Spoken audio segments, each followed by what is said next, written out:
ବନ୍ଧୁ, ଦୁନିଆ ଆମକୁ ମିଛ କହିଲେ ଆମେ କେବେ ନା କେବେ ଜାଣିଯାଉ। କିନ୍ତୁ ଯେଉଁ ମିଛ ଆମେ ପ୍ରତିଦିନ ନିଜକୁ କହୁଛୁ, ସେହି ମିଛ ଆମର ସ୍ୱପ୍ନକୁ ଭାଙ୍ଗିଦିଏ, ଆମର ସାହସକୁ କମାଇ ଦିଏ, ଆଉ ଧୀରେ ଧୀରେ ଆମର ଜୀବନକୁ ବଦଳାଇ ଦିଏ।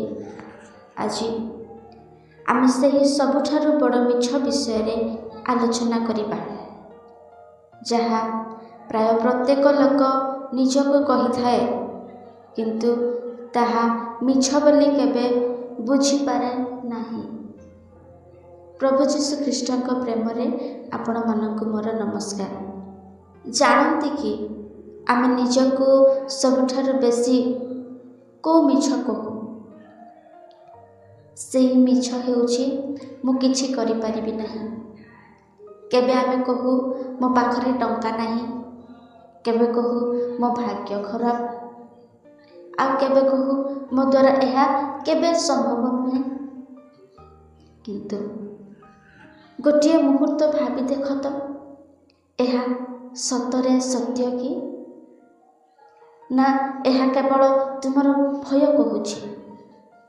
ଅନେକ ଲୋକ ଆରମ୍ଭ କରିବା ପୂର୍ବରୁ ହିଁ ନିଜକୁ ହାରିଯାଇଛି ବୋଲି ଘୋଷଣା କରିଦିଅନ୍ତି,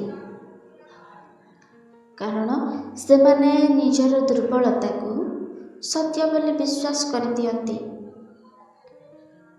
ବନ୍ଧୁ, ପ୍ରତ୍ୟେକ ବଡ଼ ସଫଳତା ଗୋଟିଏ ଛୋଟ ବିଶ୍ୱାସରୁ ଆରମ୍ଭ ହୁଏ। ଗୋଟେ ଛୋଟ କାହାଣୀଟିଏ। ଗୋଟେ ଛୋଟ ଗାଁରେ ଜଣେ ଝିଅ ରହୁଥିଲେ। ତାର ବହୁତ ବଡ଼ ସ୍ୱପ୍ନ ଥିଲା, କିନ୍ତୁ ସେ ସବୁବେଳେ ଗୋଟିଏ କଥା କହୁଥିଲା, ମୋ ଦ୍ୱାରା ହେବ ନାହିଁ ବୋଲି। ସେ ପଢ଼ିବାକୁ ଚାହୁଁଥିଲା, କିନ୍ତୁ ସବୁବେଳେ କହୁଥିଲା, ମୁଁ ଅନ୍ୟମାନଙ୍କ ଭଳି ବୁଦ୍ଧିମାନ ନୁହେଁ ବୋଲି। ସେ କିଛି ନୂଆ କରିବାକୁ ଚାହୁଁଥିଲା, କିନ୍ତୁ ମନରେ କହୁଥିଲା, ଲୋକମାନେ ମୋ ଉପରେ ହସିବେ ବୋଲି। ଦିନେ ତାର ଜେଜେମା ତାକୁ ଗୋଟିଏ ସିଟ୍ ଦେଲା ଆଉ କହିଲେ, ଏହାକୁ ମାଟିରେ ପୋତିଦେ। ଝିଅଟି କହିଲା, ଏତେ ଛୋଟ ସିଟ୍ରୁ କେମିତି ବଡ଼ ଗଛ ହେବ? ଜେଜେମା କହିଲେ, ଯଦି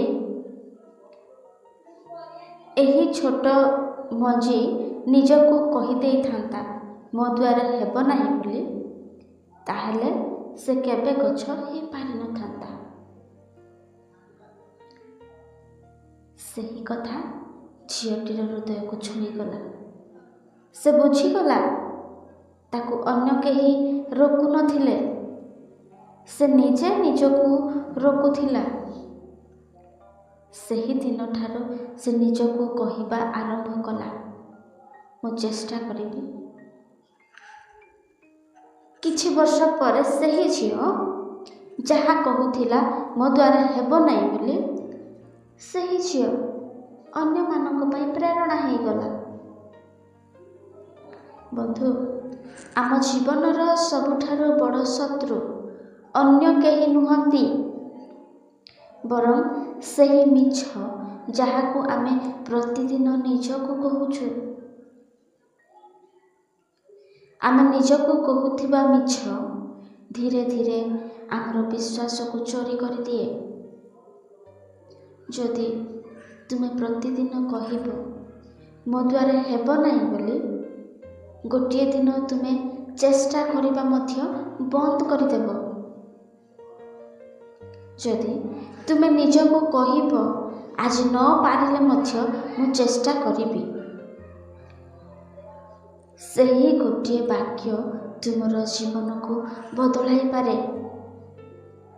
ବାଇବେଲରେ ଲେଖାଯାଏ, ଯିଏ ମୋତେ ଶକ୍ତି ଦିଅନ୍ତି, ତାଙ୍କ ଦ୍ୱାରା ମୁଁ ସବୁ କିଛି କରିପାରିବି। ଏହାର ଅର୍ଥ ତୁମେ ଏକା ନୁହଁ। ଭୟ, ଦୁର୍ବଳତା କି ବିଫଳତା ତୁମର ଶେଷ ପରିଚୟ ନୁହେଁ। ସବୁଠାରୁ ବଡ଼ ମିଛ ହେଉଛି, ମୁଁ କେବେ ବଦଳି ପାରିବି ନାହିଁ। ଆଉ ସବୁଠାରୁ ବଡ଼ ସତ୍ୟ ହେଉଛି, ଆଜିଠାରୁ ମୁଁ ନୂଆ ଆରମ୍ଭ କରିପାରିବି। ଆଜିଠାରୁ ଗୋଟିଏ କଥା ମନେ ରଖ, ଦୁନିଆ ତୁମକୁ ହାରିଗଲ ବୋଲି କହିଲେ ତାହା ତୁମର ଶେଷ ନୁହେଁ। କିନ୍ତୁ ଯଦି ତୁମେ ନିଜକୁ କହିଦେଲ ମୋ ଦ୍ୱାରା ହେବ ନାହିଁ ବୋଲି,